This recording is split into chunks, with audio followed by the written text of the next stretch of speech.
Good evening, everyone. It is Monday, March 13th, 5:29 p.m.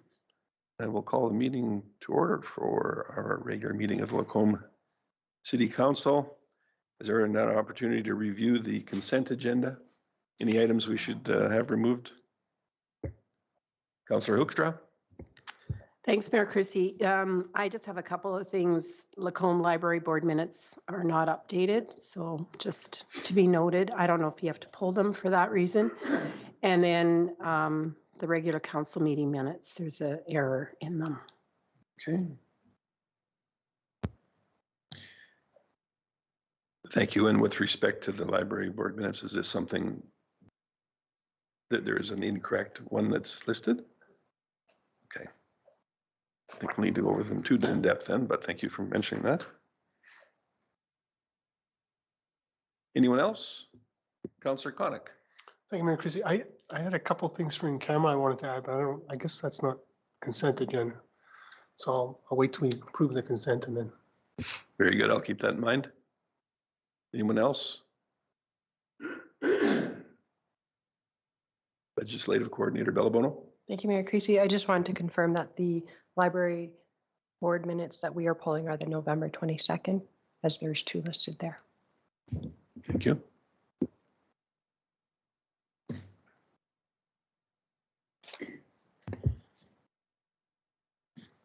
Councillor Hoekstra.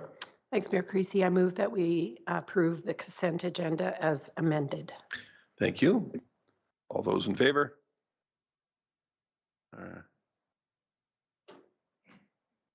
See, IT's on top of things. We can go ahead and vote, please, to see all of the green boxes before us. And while that's coming up, let's see. Unanimously in favor, thank you. With respect to the overall agenda. Councillor Connick. Thank you, Mayor Chrissy. Yeah, I just have a land and a legal, please, if we could add them to the agenda. And an illegal. Item 8.5, 8.6 is legal. Councillor Hoekstra. Thanks, Mayor Creasy. I would like to add an in-camera item, labor. Item 8.7, labor. Anyone else? Very good. There's some changes there. If we could have a motion, please. Councillor Connick. What's the move we adopt the agenda as amended? Thank you very much. And I guess one other thing, because it does appear on our agenda under 2.2, reordering, there is a public hearing tonight, so we would have to adjust the schedule accordingly. Just so everyone's aware of that. Okay, so to confirm with respect to the library board minutes, the proper minutes were not attached, and we're going to make the necessary adjustments so that those are, or was there a specific item within those minutes that needs to be adjusted? Councillor Hoekstra. Thanks, Mayor Creasy. That has been addressed at another meeting. This was the follow-up, and it's just a mistake. Very good. Thank you. And then the next item that we were going to pull out was the February 27 regular council meeting minutes. And you had an item there as well, Councillor Hoekstra. Thanks, Mayor Creasy. Yes, just the attendance of the council meeting of February 27th. It said that Judith Fitzsier, treasurer for the Lacombe Rotary Club, was in attendance, and she was not. That is correct. We'll make those necessary adjustments. Was there anything else?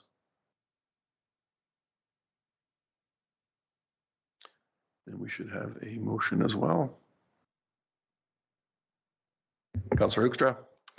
Thanks, Mayor Creasy. I move that we adopt the minutes of the February 27th, February 27th meeting as amended. Thank you. Oh.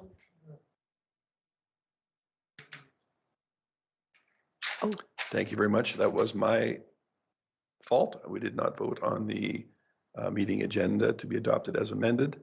As you can see that before you. So item 2.2.D.4, please go ahead and vote now.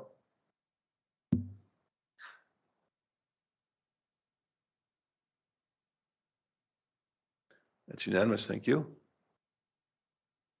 Councillor Hoekstra.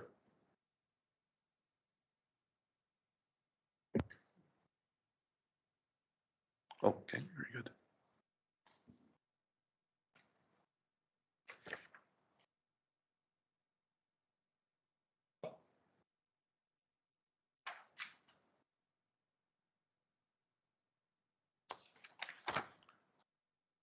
All right. So as was suggested, there's going to be some adjustments because of our legislative requirements for the meeting tonight. And we're going to need one more motion here if we could. Otherwise, it's going to be a long evening. I don't know, Councillor Hoekstra said she wanted to make one, but hasn't put it on the. Well, it's here that we move the minutes from the regular meeting as amended. But it's just.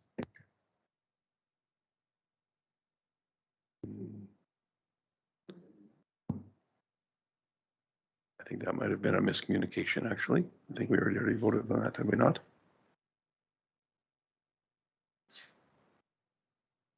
CEO Gowdy? So I believe you voted on the amended agenda, but the item that was pulled out of the consent agenda, being the minutes from February 27th, should be adopted as amended. Very good. And that was the motion that you wanted to make then? Very good.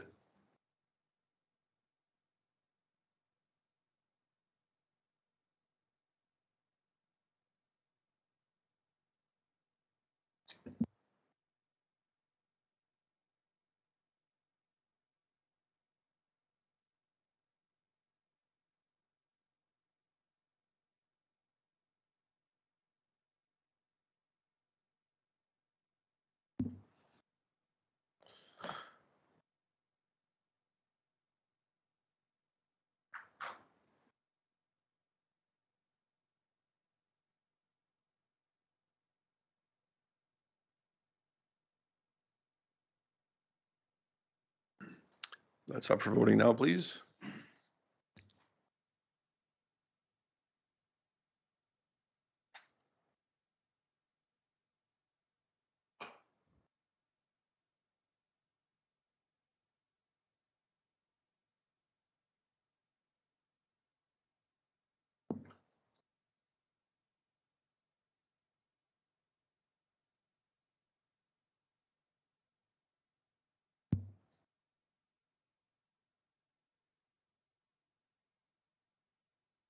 Painful as that was, we did it. Wonderful.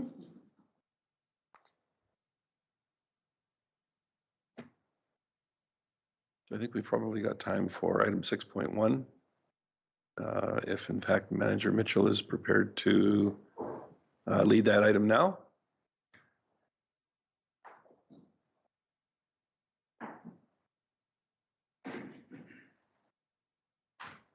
Thank you very much, Manager Mitchell. Whenever you are ready to go there, the floor is yours. Thank you, Mayor Creasy. Good evening, members of council. Tonight, I'm presenting council with several options to improve the pedestrian crossing at 50th Street and 50th Ave intersection in front of Home Hardware and CIBC. We did have our engineering consultant complete a warrant analysis for this crosswalk, and they confirmed that the existing crosswalk configuration does meet the standards outlined in the Transport Association of Canada. However, we are here tonight because members of the public have expressed safety concerns related to this pedestrian crossing, and council asked administration to present some options for improving pedestrian safety at this location. The first option we came up with was to install rectangular rapid flashing beacons, or more commonly called RRFBs. These are consistent with the pedestrian controls installed at 52nd Street, just east of the fire hall, and 51st Street in front of the old provincial building. RFBs are a relatively new and less expensive crossing technology. However, at $62,000, they only cover a single crosswalk. If RRFBs were installed, then only the west crosswalk in front of CIBC would be maintained. The east crosswalk in front of Home Hardware would be closed and roped off with bollards and chains similar to the ones that you see on the north side of that crossing. This would prevent jaywalking at the east crosswalk location once it's been removed and direct pedestrians to the safer crossing to the west. One other disadvantage of RRFBs is that they are installed at traffic level and they can be blocked by larger vehicles. The second option for council's consideration is to install overhead pedestrian flashing beacons. In Lacombe, these type of pedestrian signals are typically found in school zones, although there is a similar overhead flashing beacon outside of the fire hall to warn of fire trucks exiting. These type of signals are considered a higher level treatment as they're installed overhead, making them visible even when larger vehicles are present. They also contain an overhead light that shines down and lights the crosswalk at night. Overhead beacons can be installed at an offset from each other, and doing this will allow them to protect crosswalks on both the east and west side of the intersection. In other historic downtowns, one consideration to move away from overhead signals is that they do interfere with the view and ambiance of historic buildings. This option is also the most costly. At $166,000, it's roughly 3 times the cost of an RRFB. The third option is to install a concrete curb extension on the south side of the intersection in front of or across from the CIBC building. This option ties into the plans that the DARP committee is working on to provide a plaza space around the scenic and historic Flatiron building. Concrete bulb outs already exist on the north side of this option, or of this intersection, and this option would tie in well aesthetically.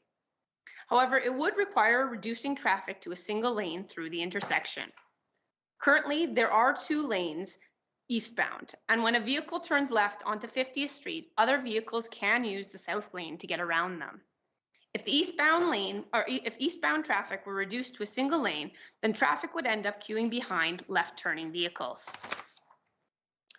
Traffic modeling shows that despite this, the intersection will still operate at an acceptable level in the short term, but by 2033, so 10 years, it would be considered congested by Transportation Association of Canada standards or TAC standards.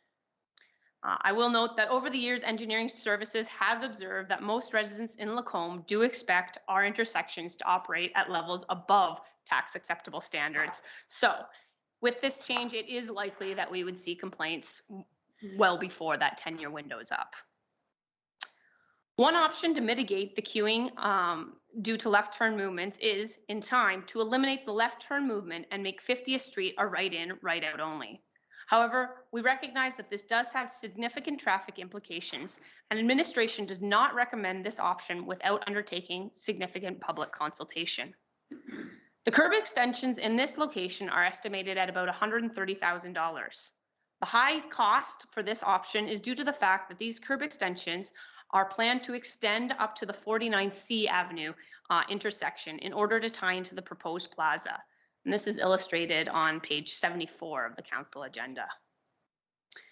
If council decides to upgrade this crosswalk, either option 1, the RRFBs, or option 2, the overhead beacons, could be included in the 2023 Capital Works program with no budget implications. This is because our projects recently closed under budget, and you'll see an update from the CAO at the next council meeting. If council prefers the idea of a large pedestrian plaza, then administration recommends working with the DARP committee to ensure the results from public consultation are incorporated into their plan. The timing for this option would be based on the execution of the DARP project to avoid cost overlap and would not be constructed this year. However, as stated previously, an independent engineering review has confirmed that this crossing is not currently deficient according to TAC standards. I'm happy to answer any questions that council may have. Thank you very much for that brief. We appreciate it. Councillor Hibbs, go ahead. Thank you, Mayor Creasy. Thank you for the report. It was very well done. I would say that unequivocally that the east pedestrian crossing needs to be eliminated regardless of whatever option, even if no option is done. I think just walking in that area all the time. I've always thought that that was a problem. Crosswalk, and I think that it just needs to be eliminated. And I think that will immediately solve half the problem. I definitely personally lean towards the bulb out, although realizing that that of course is the most expensive problem. But I actually think that that would actually be the safest. I'm willing to entertain the idea of the flashing beacons. However, as you referenced, there is one on 51st Street. And I feel like a lot of times people make the assumption that that makes them safe crossing the road. And it's a false assumption. Because there's many times where I've seen people almost be hit, or I've experienced it almost myself. You literally cannot step into a lane of traffic until you've made sure that that vehicle is stopping.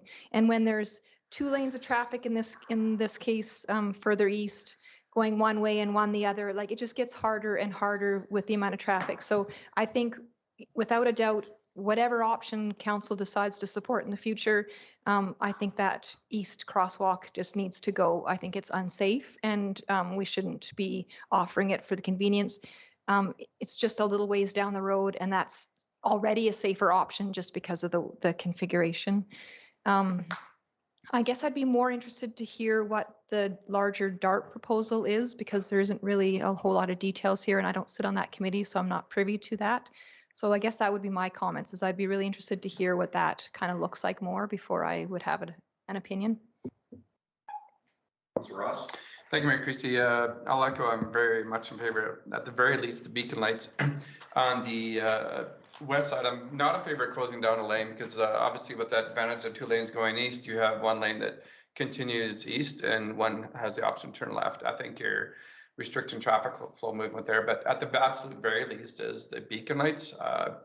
Been here all my life, know of a fatality, know of another high-speed, unfortunate lady losing her leg, but I know those are the extremes, but we're here to promote more downtown traffic for the benefit of all, but in a safe manner. But I still actually would like to hear our representative of DARP to engage with that group, but I don't agree with eliminating a lane of traffic for purely traffic volume. So I think we can, but I would like to hear as far as, because I think it's DARP represents the whole downtown business community, and this is about engagement. So I'd like to hear Councillor Connick's outlook on this as well, please.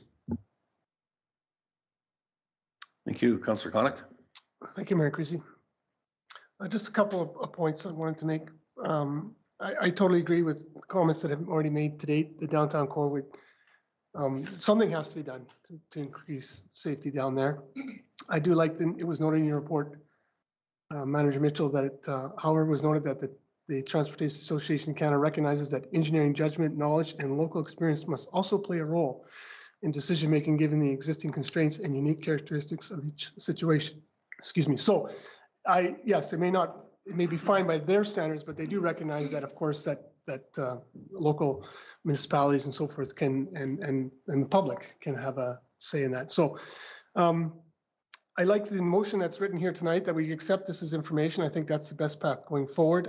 Yes, absolutely. I believe the DARP committee is presenting at the next meeting, correct me? Yeah, CEO Gowdy is nodding. So I've seen that presentation, what they're proposing to do there. I think it's an excellent idea. It doesn't eliminate that lane entirely, as you suggest, Councillor Ross. It just takes it, they put a bob out, and eventually it goes to 2 lanes again. But the idea being that it would invariably slow traffic down, and that's the whole point. I totally agree with Councillor Hibbs that there should only be 1 intersection there. We did that at the Royal Bank. We took out 1, and I think that's just there's too close together there. So invariably. So I would strongly, I look forward to the presentation. I won't be here next meeting. I'll be in a much warmer climate. So, but I think you'll find that the presentation is very good, and I would encourage you to, not pass any judgments tonight, but to see that presentation and then make a decision after that at some point. There is a solution there that I think will work, and I think that DARP will be presenting it, and then it will go a long ways to improving not only safety, but the whole look and feel of that area. I have said since day one that the heart of any community, the downtown is vitally important. Your community is only as strong as your downtown is. And our downtown has made leaps and bounds over the last 10 years, and it is very healthy, very vibrant. I think it's encouraging that more and more pedestrians are coming down there, and we're having, issues of pedestrian safety come up, because that shows me that there are more and more people coming down there, and that's what we want. We want to see increased business, increased traffic. And, but with that comes, we've got to address the safety concerns as well. So, yeah, there will be a presentation next meeting, and I think you'll like it. Thank you. Councillor Dallas. Thank you, Mayor Casey. I guess thank you, Councillor Connick, for your comments on DARP. It kind of adjusts what I have written down here. So I'm grateful to hear that there is a presentation coming and that there is a plan in place. So I'll just read what I have and then I'll adjust it from there. I'd like to thank administration and engineering for their work on this project and providing the information to council. We have seen several times now that this intersection meets the minimum requirements recommended by Transportation Association of Canada, but as also reported, local judgment is necessary. So it looks like Ruben and I read the same things. It has been noted that the close calls at this intersection are anecdotal in this report, and no incidents have been reported, but safety done properly does not wait for incidents to occur. It uses close calls as a learning tool to reduce incidents. The suggestions for improvement have been provided, and I believe they are the correct steps to take. There may be feedback in regard to the loss of pedestrian crossing on the east, but this was brought to us as a safety issue by community and business members in that vicinity. And I hope we understand that action is being taken with safety as the priority as a result. So I would be in support of hearing future ideas. So thank you. Thank you, Councillor Ross. Thank you, Mayor Creasy. So for the purpose of information, if we're obviously having a presentation at DARP that's been for the next meeting, but we've also had in our engineer or manager indicate to us that we have within budget means to address this with these different options, not implicating the budget. After the DARP presentation, can we still make changes, or we see this as information? After the DARP presentation, can we make suggestions to happen within the 2023, since there is budget means to make this happen in 2023? CEO Gowdy. Through Mayor Creasy to Councillor Ross. Yes, we can. What we would propose to do is we'll have the DARP committee presentation at the next meeting. And then with the spring budget adjustments, if there is a need to look at any sort of adjustments, we'll bring these options back. And council, with the full knowledge of what the plan is at DARP, can make a decision on any of the three or none of the three options that are presented. Thank you. Thank you. I guess it's been suggested this was in the names of safety, which everyone I know is certainly for. I'm just wondering, with the speed reduction, which is some of these items are intended to do, the speed limit is already 30 kilometers an hour. I'm just wondering, how much slower can we have a numbered highway through our community go? There's limits. People have to take responsibility for crossing a street everywhere. I guess this is a difficult one. I'm happy there's been no incidences here that were related to this. The one that was in recent memory was, it wouldn't have mattered what was there for traffic calming measures. It was a victim of a high-speed chase. So for me, these are difficult things to be in support of, and it's been basically anecdotal information that suggests are required, and the experts say that it meets the standards. I'm just not sure that we need to be going to that much extra effort here. I don't know what makes this one particularly more dangerous than many, many other intersections in our community, but I do look forward to the presentation by DARP and see where that takes us. Does anyone have a motion in mind? I was just going to. Councillor Ross? No, thank you, Mayor Creasy. I was just going to make a comment. I think that some of the biggest perception of the risk is when the eastbound lane is 2 lanes and one vehicle might be passing another. I think it's not necessarily just the speed. Hopefully with flashing lights, it might be an awareness that there is a pedestrian at that crossroad. So I understand that how much lower can we go than 30, but I think it's still pedestrian awareness when the flashing lights.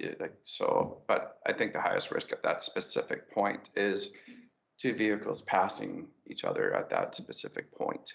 So, but yes, I guess I would also go ahead and make the motion because I look forward to the DART presentation prior to making the decision.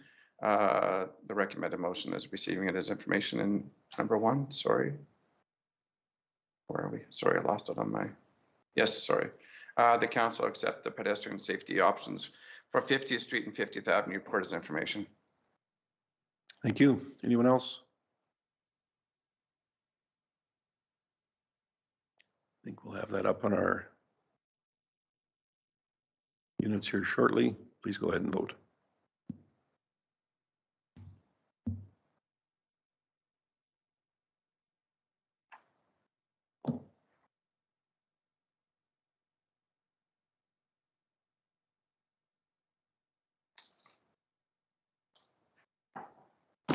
And that is unanimously in favor. Thanks, everyone.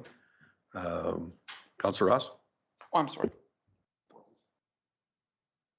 CEO Gowdy, we've got 7 minutes prior to our public engagement here. I think it's a little unreasonable to suggest that either of those items 6.2 or 6.3 are only going to take 7 minutes. 6.3 maybe. 6.3 maybe, that's that we can start with?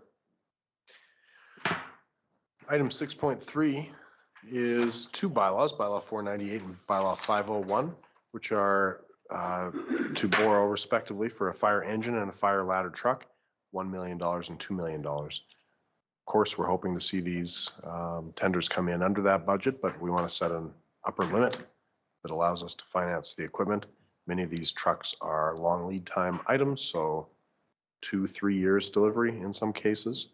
The borrowing bylaws were advertised as required in the Lacombe Express on February 9th and 16th. 15-day petition period ended on March 3rd, 2 weeks after the second week of advertising, and there were no petitions filed that were deemed valid or invalid.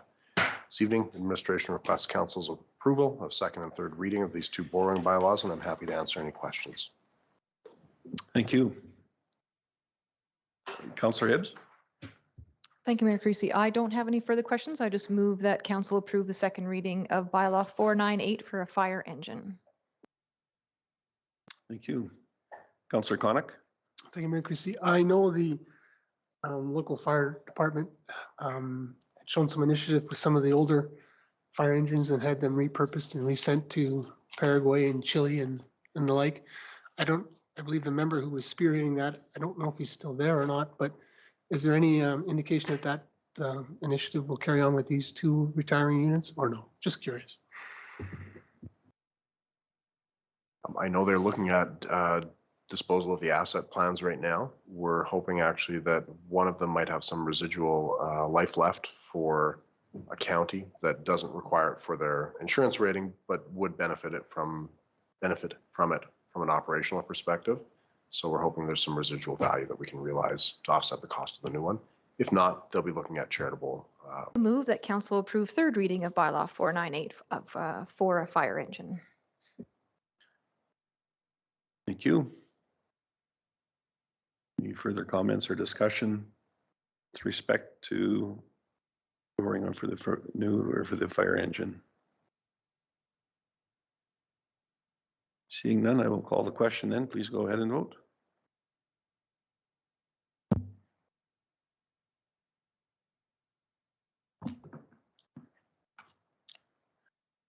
And that's unanimously in favor as well. Councillor Gullickson? Thank you, Mayor Creasy. I'll move that council approves the second reading for bylaw 501 for fire ladder truck.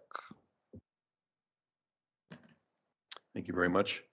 So just for interest of the public at large, this ladder truck is a somewhat condensed unit from the previous model that we have now, is it not, CAO Gowdy? Yes, replacement of the existing unit with a like-for-like unit would have been about 50% higher than the 2 million identified for this unit.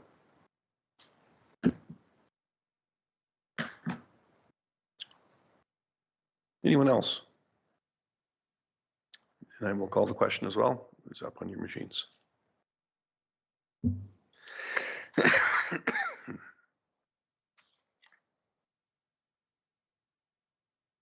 And second reading is passed unanimously.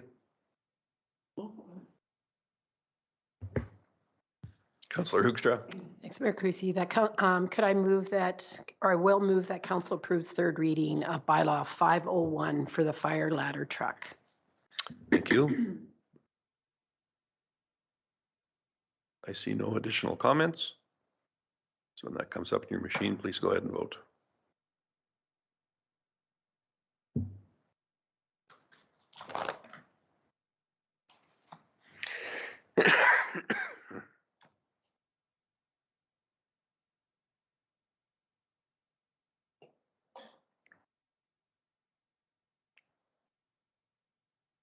And that is unanimously in favor as well.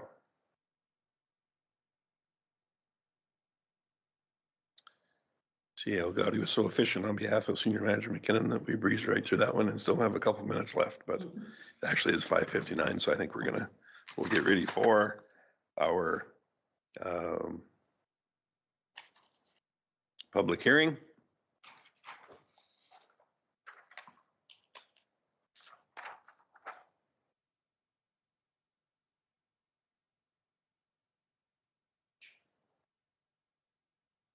I'm going to call 5:59 close enough to 6 o'clock. Good to be on time. I declare that the statutory public hearing for bylaw 400.42 now open, and that this hearing is held pursuant to sections 7, 8, 230, 606, 640, and 692 of the MGA 2000 as amended, and request the legislative coordinator to confirm the purpose of this public hearing, that the statutory public hearing notice was advertised in the local newspaper, and that any written submissions received and not included in the public hearing agenda package are now read into the record. Coordinator Bellabono. Thank you, Mayor Creasy and Council. The purpose of the public hearing is to allow the general public to provide input to the proposed amending bylaw 400.42, given first reading February 13th, 2023. Bylaw 400.42 proposes to amend the land use bylaw 400. If approved, bylaw 400.42 will amend the residential mixed district R4 district. This amendment proposes to make a set of changes to the district that will apply to all R4 designated properties.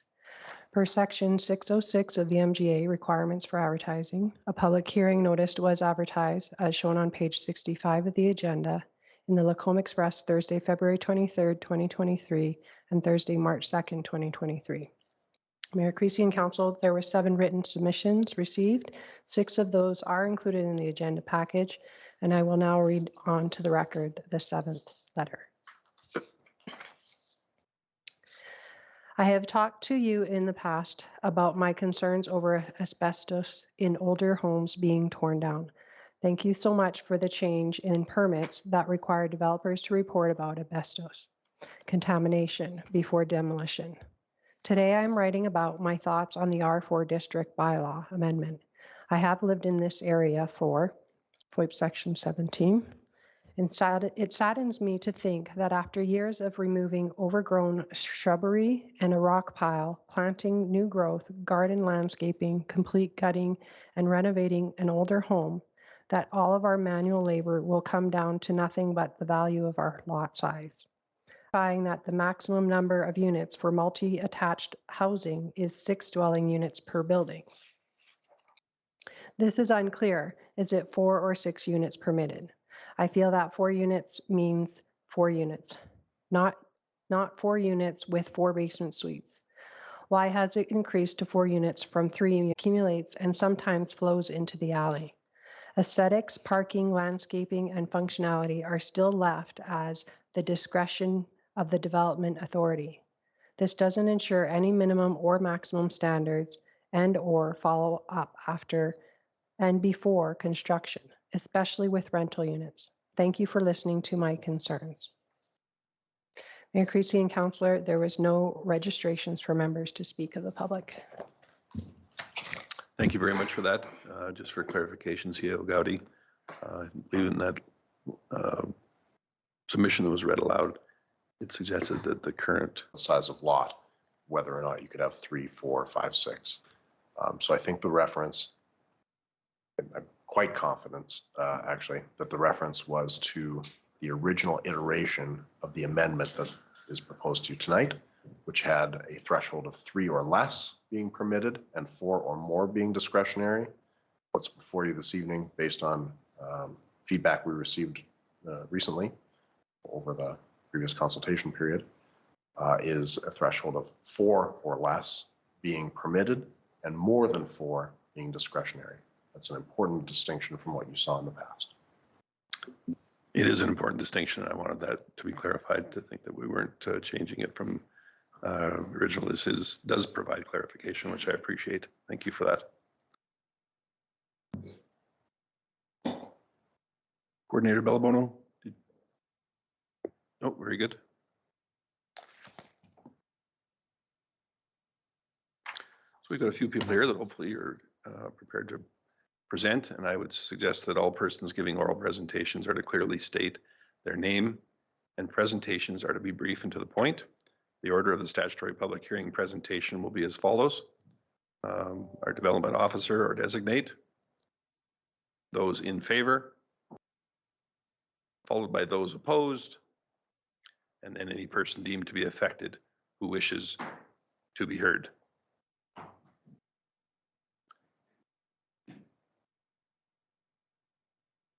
And as suggested, our development officer is Manager Hackett. The floor is yours. Thank you very much, Mayor Creasy, members of council. I'm pleased to be here tonight to present bylaw 400.42, an amendment to the R4 district. The purpose of the bylaw is to amend the R4 mixed residential district, and this is really the zoning rules of the R4 properties in the land use bylaw. The proposed amendments are intended to improve the district, and they have been created with input from landowners, developers, and stakeholders. And the amendments, as stated, would be applicable to all R4 parcels. Why are changes being proposed? Well, this really is to respond to a Lacombe strategic plan from 2020 to 2022, which established a goal to support positive relationships with our neighbors. And strategy A under that goal talked about reviewing the land use bylaw with respect to redevelopment and possible revisions to the R4 district. In terms of project timeline, we've been at this a little while. The project's work started in June of 2021. With a few phases of public consultation and different strategies for public engagement, moving on to planning analysis and background documents, and then drafting changes when we had more public consultation on potential drafts. It should say December 2022 because we haven't had December 2023 yet. But in December 2022, the background reports and a draft came forward to council for information. And then were shared with all of the stakeholders and the landowners so that they could see that work and see where the draft, what the draft was proposing. So changes were made based on that feedback, as CAO Gowdy has explained. And first reading of this bylaw was passed on February 13th. Just as a refresher for council or for any members of the public, the R4 is our residential mixed district, and it's one of 9 residential districts in the land use bylaw of Lacombe. It has a wide range of uses. It has the most uses of any residential district in our bylaw. It has 27 different uses, so that's quite a lot. That is mixed. That is quite a lot. In terms of R4 locations, they're shown on the air photo there in blue. So there is quite a few concentrated in the downtown. Those generally take the form of infill or redevelopment of older properties. But there is also R4 properties in the north part of Lacombe and in the southeast. Those tend to be new builds. A variety of housing forms have been built over the last few years in Lacombe, and these are the benefits of the R4 are believed to be affordable housing and diversity of housing. Some of the challenges we heard about were related to density, parking, traffic, and infrastructure pressures. And the top considerations that we were asked to look at for future redevelopment in the R4 district are around preserving neighborhood character, protecting privacy, and ensuring the scale of development is appropriate for the neighborhood where it's proposed to go. All of that feedback was used in the planning review and planning analysis, and some additional work in terms of comparing with other municipalities and comparing the R4 to other districts was undertaken. And generally, this identified that Lacombe's R4 district is similar to the approach of other municipalities in their medium density districts as a transition from lower density to medium density. So from single detached in our R4, and how the maximum density is expressed. Is that my timer? No, I'm good. Okay. And the need to address compatibility concerns with R4 infill development in terms of screening or landscaping. So all of that information was taken, and we've drafted some changes in the bylaw, and I'm going to go through them in a little bit more detail. That's kind of the general list there. But the first change is to the purpose statement. So a new purpose statement has been drafted and is proposed to reflect the role of R4 as a medium density residential district and to talk about the goal of having well-designed compatible infill development. 30 units per hectare or between 31 and 55 units per hectare. And we heard that people don't think in hectares. They don't know how many 0.3 hectares or 0.4 hectares is that property or the property at 3 units as a possible permitted and more than 3 as discretionary. The feedback we had was that it and more than 4, so 5 or more as discretionary. And then just plain languaging that multiple housing development is discretionary. Apartment housing is proposed to be removed from the district. Apartments are permitted uses in the R5 and R6 district, and they're really intended for apartments. We see the new buildings being built in Lacombe are in R5 or R6 zoning, and really there has been no new apartments built in R4 for many years. So any existing apartment buildings, there is a 1-story apartment building defined as an apartment building, but it is. That of course will continue as a use, but new ones will not be built. Changes made. Shifting the densities regulations to the regulation table. And so there is still a maximum density in this district. The maximum described currently is 55 units. And so just moving that, but applied only to certain uses. And so recognizing that maximum of 55 is for the entire district, all the uses, and moving that to the regulation table so that it's just clear that that's the overall maximum. And listed alphabetically there. Clarifying the multi-attached housing units. So right now, the bylaw reads that the maximum for a multi-attached housing is 6 units. And so that has created a lot of confusion. Well, it says the maximum is 6, but over here it says it's 30 per hectare or 55 or 4. And so what that should read is 6 dwelling units per building. So a multi-attached housing is described in the bylaw as an example is a row house or townhouse. So 6 per building, you would have 6 units maximum. And then if you had more, it needs to start in the next building. And that's to break up buildings so that you don't have a row of 20 or a dozen townhouses. And I'll just show a photo here. So here's a development in Lacombe that has 5 units in a multi-attached housing. And the next building would have 5 or 6. So if it was approved. So that's the maximum per building. That's a clarification to explain that. And then lastly, the change is to give additional discretion to the development authority where needed to deal with parking design, to deal with screening between lower and higher density uses, or landscaping. And so particularly in infill, every parcel is unique. Some might be corner lots. And so maybe they have a different parking design that works compared with a mid-block development. Maybe a street with large boulevard trees we need to protect, or we want to protect those as a development authority. And so we need a different parking design. And so giving that authority to MPC or to the development officer to work on discretionary applications, to work with developers on those conditions. So the feedback on the proposed changes, we heard from some folks. The largest concern, as I mentioned, was the number of units, what was discretionary, what's permitted. And so those changes have been made so that 4 units is permitted and more than 4 is discretionary. We also heard other concerns that were not really strictly related to the R4 district, but we heard about waste removal, we heard about taxes, we heard about overall street parking. And so we certainly didn't forget those issues and those concerns, but we would like to address those coming not under the land use bylaw, but coming forward either through our business plans in the future or through other reports.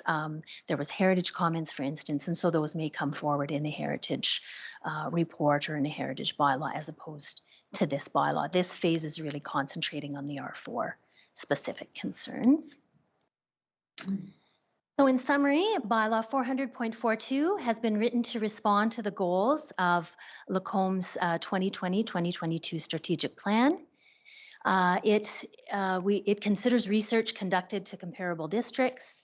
It responds to input we received from landowners and stakeholders, and thank you to everyone who did provide input throughout the process. Bylaw 400.42 recognizes that R4 is a key district for reinvestment and redevelopment in Lacombe, but it seeks to create a balance between existing residents and new development. And the changes are recommended to improve the district, to make the requirements easier to interpret, and to give the development authority tools to support compatibility of new development where required. So based on that, the recommendation, Mayor Creasy, is that Council give second and third reading to bylaw 400.42, amendments to the R4 district as presented. Thank you. Thank you. Does Council have any items for clarification only? Councilor Ross? Thank you, Mayor Creasy. So obviously there was some letters of responding with the number of lots, but yet it is definitely 4, not 3.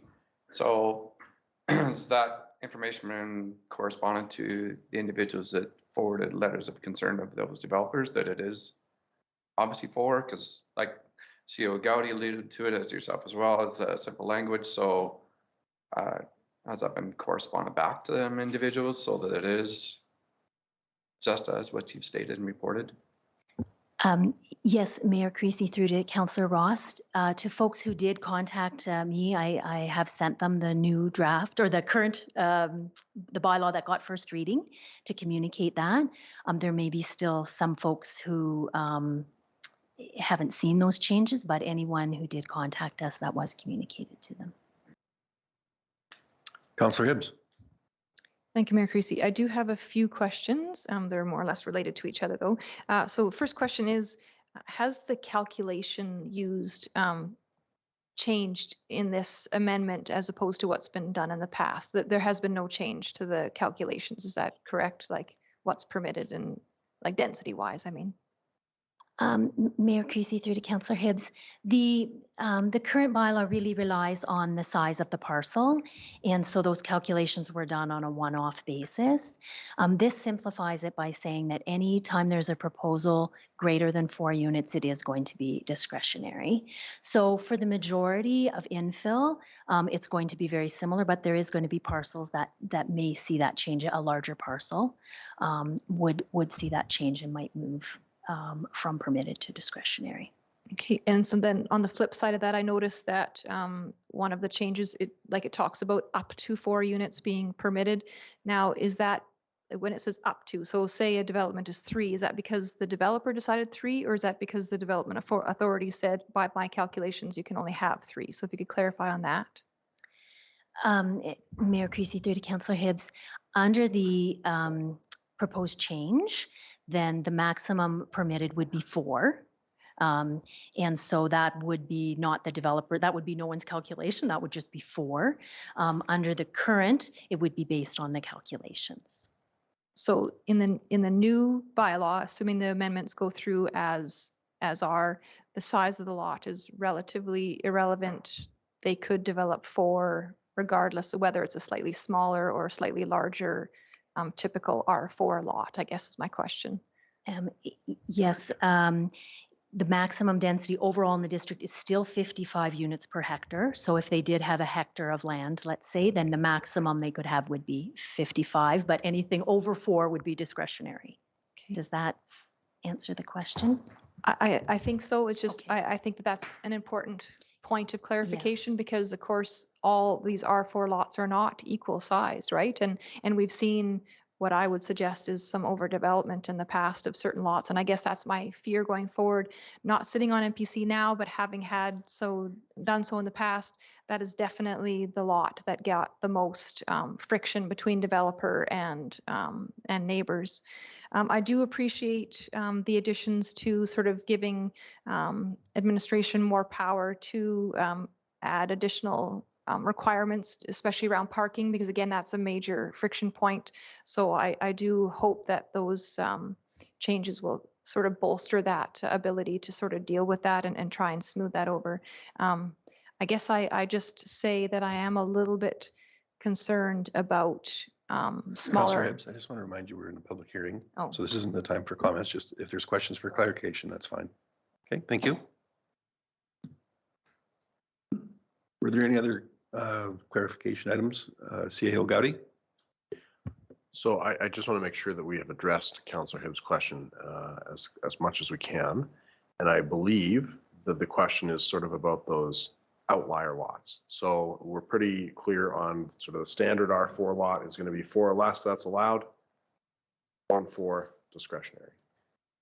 If by some legacy issue I had a postage size stamp lot that was zoned R4, I could not come in here though and say, haha, now 4 or less is permitted, therefore I'm going to jam 4 lots on this, or 4 units on this tiny lot, because there's still the maximum of the 55 per unit or 55 per hectare overall. So that there's no ability to sort of like game the system with a tiny lot zoned R4.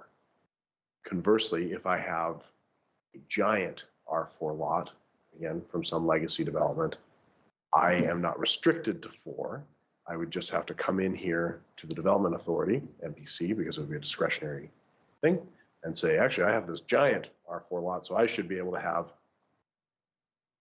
4 buildings of 6 units each on this. And if that were reasonable, that would also be a path to allowing that to happen. So I believe that was kind of the question, like, what about outside of the middle of the bell curve? What about the really small or big, really big lots? And they are contemplated in this change. Yes, thank you, CAO Gowdy. And development would still need to meet the side yard setbacks, the rear. So even if you had a postage size lot, you still need to meet the side yard setbacks and the rear setbacks, which would, on a small lot, which might limit the number of units. Thank you for that clarification. So at this time, I would ask anyone wishing to speak in favor. Now is your opportunity to do so.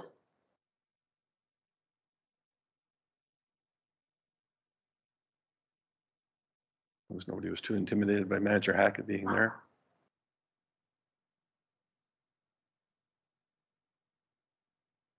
I don't think that we have anybody wishing to speak in favor, so I would ask that anyone wishing to speak in opposition of bylaw 400.42, please come forward.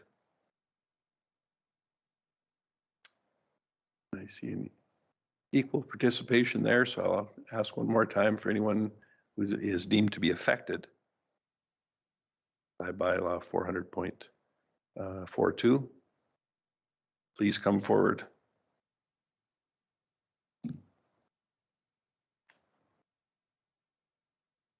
That certainly makes that easy because no one is wishing to speak. Therefore, I declare that the public hearing for bylaw 400.42 closed at 6:25 PM.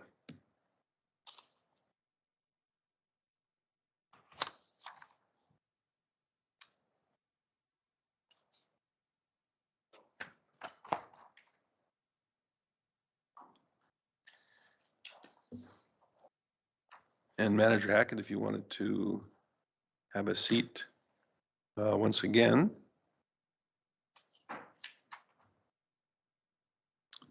We will move back into request for decision. Item 6.2 for bylaw 400.42, the LUB amendments for the R4 district. Second reading. The floor is yours. Thank you, Mayor Creasy.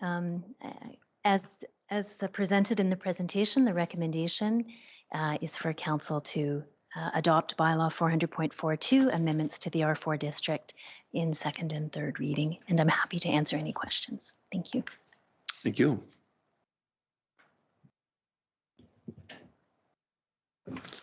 Councillor Gullickson.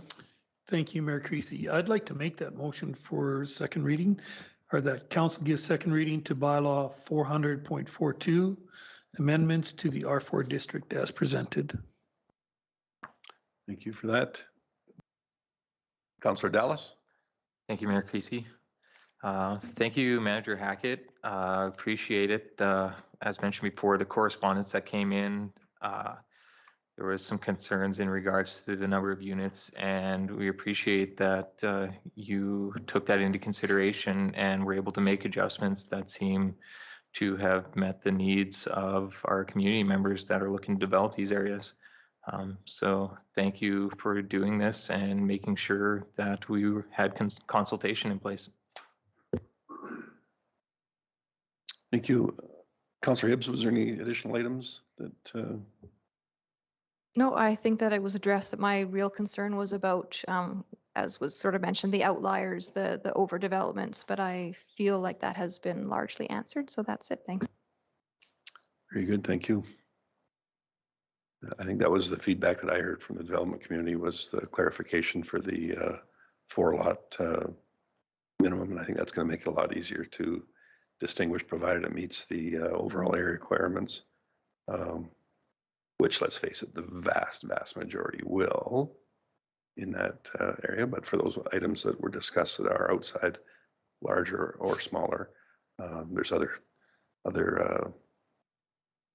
items to restrict development there too, which I expect neighbors will appreciate. So thanks for the changes that were made. And I too think that is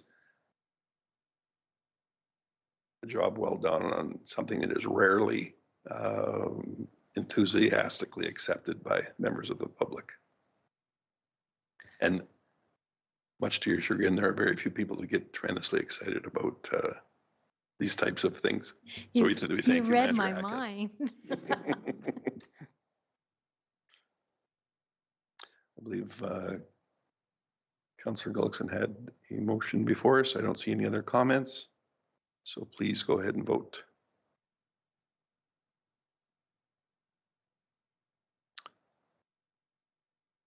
So with respect to second reading of bylaw 400.42, that is unanimously passed. Thank you.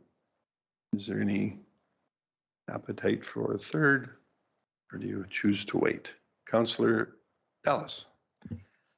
Thank you, Mayor Creasy. I'd like to make the motion that council give third reading to bylaw 400.42 amendments to the R4 district as presented. Thank you. Councillor Connick. Thank you, Mayor Creasy. Yeah, I just wanted to thank administration for their efforts in revisiting this once again. My time on council, we've looked on this a few times, and I suspect we may one day look at it again, but I think it's a good first step in the right direction, or second step, third step in the right direction. Those lots are very desirable, and so I can understand the reasons why they've gone to R4, but I can also understand the reasoning from some folks who would rather they weren't R4, but they are what they are. And I hope that these changes will help alleviate some people's concerns. Thank you. Thank you. No one else wishing to speak? Please go ahead and vote on third reading.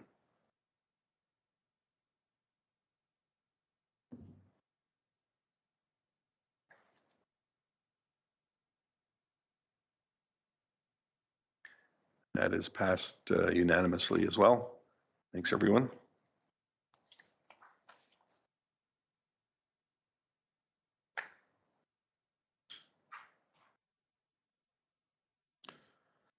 So I seem to have a lot of scribbles on my agenda here, but I think that takes us down to our in-camera items and next meetings, I believe. So let's go through the next meetings. Scheduled for Monday, March 20th, 2023.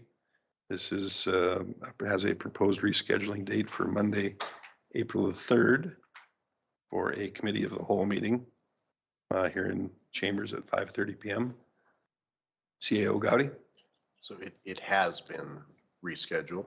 Thank So you. it is a April 3rd meeting rather than the March 20th meeting.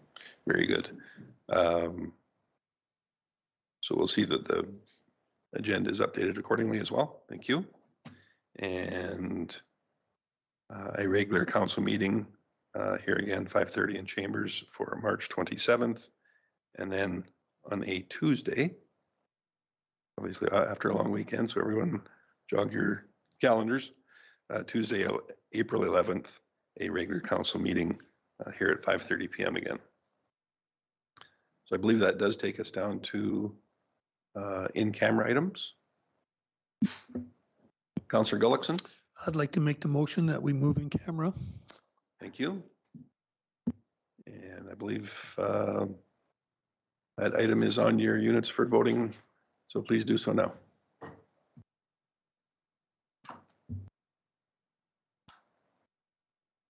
And a reminder for council that we're going to do it's happening already anyway. That was quick. Very good. That is in favor. Thank you. So we're now in camera.